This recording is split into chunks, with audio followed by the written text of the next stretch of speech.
Can you make a high quality product image for only $0? Well, if you have three things, you can. Time, motivation, experience. In this video, I will show you how I made a simple render of a Coca-Cola and Pepsi can. First step first, you need reference pictures and image textures. Real life images and textures is the holy grail, making your renders look good and realistic.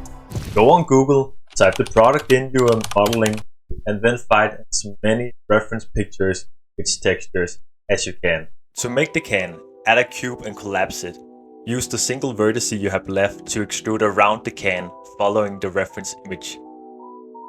Convert the line to a curve, then use a screw modifier and then convert the curve back to a mesh.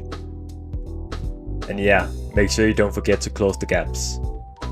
Use the subdivision surface modifier to make some tweaks on your can to make it look like a realistic soda can. Again, use the reference image to really see all the small details so you can make the can as realistic as possible. Import the image texture and UV unwrap the can.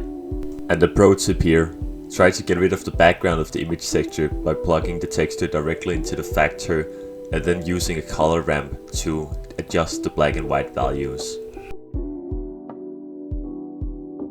Now you have full control over the color of the texture and the color of the background. Find a reference image of the lid opener and then use a plane with a mirror modifier to model the lid opener. I made the details on the lid by using a curved line and then using a rounded profile to make it thick.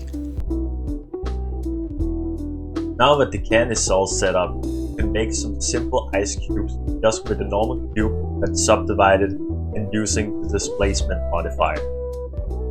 Give it a low value so it doesn't look completely different from a live ice cube.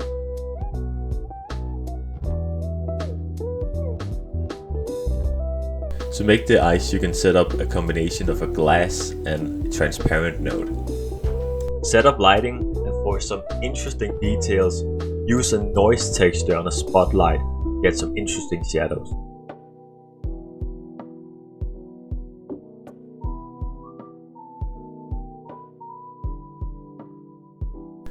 To make the water droplets on the can, model a sphere into a water droplet. In terms of the geometry node setup, there are really only 4 nodes you really need. It's the distributed points on face node, an instance on points node, the sphere, water droplet itself, and a random value generator set to the scale.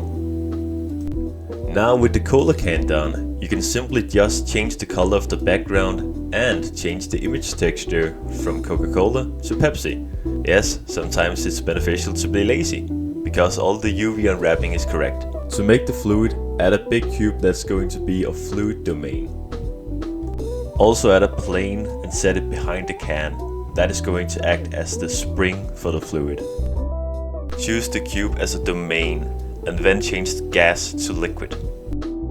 In terms of the plane, set it to flow and then inflow. The most important setting here is the initial velocity. Set that to 50 for the normals. Choose the can and select fluid and then choose the can as a collision. The collision modifier is what gives that splash effect.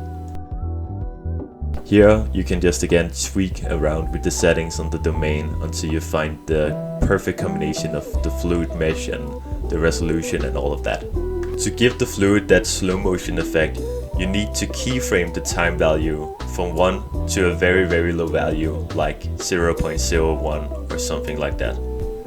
To make that Pepsi material, add a new material and then crank transmission up all the way and make it darker.